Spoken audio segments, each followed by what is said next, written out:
ಹಾಗೂ ತಂಜೀಂ Muslimeen fund association ಮಾಜಿ ಅಧ್ಯಕ್ಷರಾದಂತಹ ಸಾಕಿಬ್ ಅವರು ಕೇಳ್ತಾರೆ. ಇವರಲ್ಲಿ ಯಾರಿಗೆ ಕೊಟ್ಟಿದ್ರು ನಮ್ಗೆ ಏನು ಅಭ್ಯಂತರ ಇಲ್ಲ. ಅವರಿಗೆ ಯಾರಿಗೆ ಟಿಕೆಟ್ ಆಗಿದ್ರು ನಾವು ಖಂಡಿತ ಅವರಿಗೆ ಕರ್ಸ್ಕೊಂಡು ಬರ್ತೀವಿ ಅಂತ ಇಲ್ಲಿ ನಾವು ಹೇಳಕ್ಕೆ ಇಷ್ಟಪಡ್ತೀವಿ. ಯಾಕಂದ್ರೆ ಪಕ್ಷಕ್ಕೆ ದುಡಿದಿದ್ದಾರೆ ಅವರು ಸುಮಾರು 40-45 ವರ್ಷದಿಂದ ಕಾಂಗ್ರೆಸ್ ಪಕ್ಷಕ್ಕೆ ದುಡ್ಡು ಬರ್ತಾ ಇದ್ದಾರೆ, ಈಗಲೂ ದುಡಿತಾರೆ. ನಮ್ಮ ಭಾಗದ ಬಹಳ ಜನ ನಾಯಕರು ಕಾಂಗ್ರೆಸ್ ಪಕ್ಷಕ್ಕೆ ದುಡ್ಡನ್ನು ಬರ್ತಾ ಇದ್ದಾರೆ. ಯಾಕಂದ್ರೆ ಅವರಿಗೂ ಅಧಿಕಾರ ಬೇಕು, ಎಲ್ಲರಿಗೂ ಆಸೆ ಇರ್ತಾವ, ನಾನು ಶಾಸಕನಾಗಬೇಕು, ನಾನು MLA ಆಗ್ಬೇಕಂತ. ಬರೀ ನಾವು ವೋಟ್ ಹಾಕಿದ್ರೆ ಮಾತ್ರ ಅಲ್ಪಸಂಖ್ಯಾತರು ಬೇಕು ಇಲ್ಲಿ. ನಾವು ಟಿಕೆಟ್ ಕೇಳಬೇಕಂದ್ರೆ ನಮಗೆ ಕೊಡಬೇಕು ಟಿಕೆಟ್.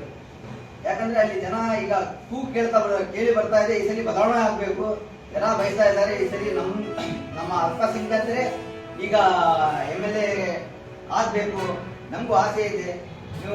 ನಾನು ಮನವಿ ಮಾಡ್ತೀನಿ, ರಾಷ್ಟ್ರ ನಾಯಕರು ಹಾಗೂ ರಾಜ್ಯದ ಮುಖ್ಯಮಂತ್ರಿ ಆದಂತಹ ಸಿದ್ದರಾಮಯ್ಯ ಸರ್ ಹಾಗೂ ಉಪಮುಖ್ಯಮಂತ್ರಿ ಆದಂತಹ DK ಶಿವಕುಮಾರ್ ಅವರಿಗೂ ನಮ್ಮ ಅಲ್ಪಸಂಖ್ಯಾತರ ವತಿಯಿಂದ ಅವರಿಗೆ ನಾವು ಒತ್ತಡ ಮಾಡ್ತೀವಿ. ಈ ಸಲ ಯಾವ ಕಾರಣಕ್ಕೂ ಅಲ್ಪಸಂಖ್ಯಾತರಿಗೆ ನೀವು ಟಿಕೆಟ್ ಕೊಡಬೇಕು.